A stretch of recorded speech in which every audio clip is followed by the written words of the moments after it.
welcome to another episode of Hands of Cuba.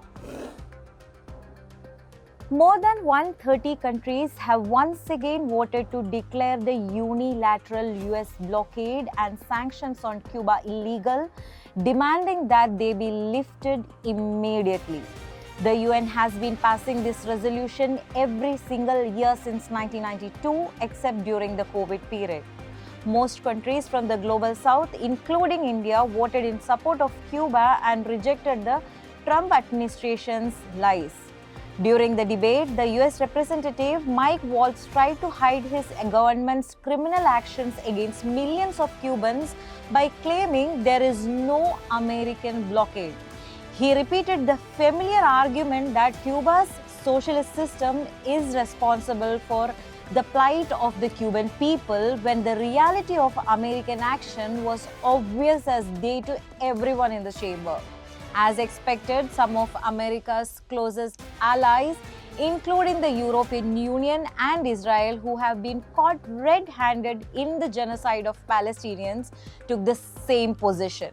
But the overwhelming majority of African Union members, along with progressive governments across the global south, rejected those imperialist lies and challenged them directly.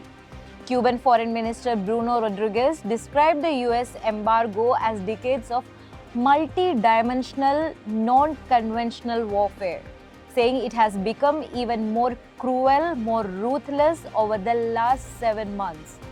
Countries from the non-aligned movement, of which Cuba is one of the founding members, urged the UN to prevent any possible US military aggression against Cuba.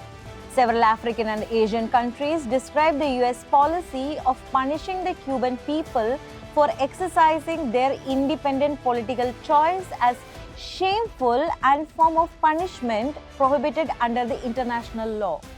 India maintained its long-standing position of opposing the US embargo against Cuba. In the past, it questioned the logic of United States, insisting that its domestic laws should be respected by the Cuban people. That defies Cuban sovereignty and the very logic of international law. Can a sovereign UN member state be punished simply for asserting its own rights? The overwhelming majority of UN member states made their answer clear.